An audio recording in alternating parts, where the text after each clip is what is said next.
Ed here with FICMRepair. Great question. Thank you so much for asking. So, if you're only getting 10 miles to the gallon on a stock truck at 55 miles an hour, brother, I gotta say, something else is wrong. It's gotta be. That is way too low. So, I mean, if you said 16, yeah, okay. 18, perfect. 10? No, something's going on. So, there's things we can do to increase your fuel economy. Certainly, like you can, the more power you're pushing, the better fuel economy you're getting in a power stroke world anyway. And that's true of a lot of diesels actually. So every time you have to downshift to maintain speed up that cradle, piece of you should die inside because it's costing you money.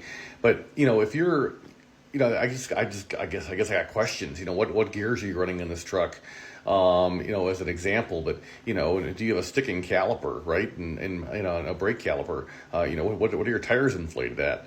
A lot of guys will run, if they're low range G tires, they'll run 80 psi in the back and 60, 65 or so in the front to avoid any kind of stability issues, but just reducing rolling resistance. But that gets to be a whole different commercial and conversation about how radial tires work and contact patch and all this kind of stuff. So I'm reticent to suggest to you that that's a good idea. But the first thing I want to know is, if you just hover, please hover, do not touch. Go for a drive, come back, put it in park. And I know this sounds basic, and I mean no disrespect at all. Please don't take it that way. But if you get back from your trip, go for a drive and just hover your hands, stop, get out of the truck, hover your hands on the edge of your rims and just feel the heat emanating from those rims and verify that you don't have any that are boiling hot as an indication that you've got a sticking caliper. That would make total sense as far as why your fuel economy is so crapped out. But outside of that, what are you running for tuning on this truck? What's been done to it? What mods do you have? And where are we in air filter land? And all the things that make efficiency matter. What kind of fuel pressure are you running? What kind of trouble codes do you have? Do you have any trouble codes? Do you have an otherwise healthy truck? Now, the reason why I put a FICM tuner in the background up here is to say, if you run a FICM tuner, you rent this tuner from us, you're probably going to get a couple 3 miles to the gallon as an improvement for city driving. On the highway, it's less. It's like a half mile to the gallon or so, just because you're already spooled up and driving on the freeway. And the number one thing that the FICM tunes do is assist with throttle response.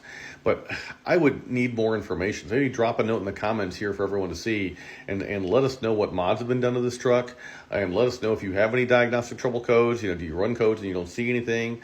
I want to know, what the status of your fuel filters are, of your air filters. I want to know what tire pressure you're running at, and I want to know if your brakes are locked up, something like that. And maybe community help me out here. I'm sure I'm forgetting something. And put in the comments to help this guy. But 10 miles to the gallon, brother, that's atrocious. So that's not normal at all. Please don't think it is. Let's figure this out. I'm also curious to know, by the way, what your trans temps are. So hopefully you can tell us that. If it 55 unloaded, you feel like 155, 160 degrees is all. But if you're running 190, well, that tells us that your transmission's shot, and you're just losing so much torque to the proverbial slush box. So I hope this helps. FICMRepair.com. We're all in this together. But certainly, if you were to put in bigger injectors, if you would have put in a bigger turbo, you were put in something to make the truck breathe better, you're going to get better fuel economy. But let's figure out what's wrong first, and then go ahead and take care of it from there. It's kind of like putting weather stripping on the windows when the back door is wide open. So let's close the back door. And so help me help this gentleman figure this out, and we'll go from there. FICMRepair.com. We're all in this together. Thanks.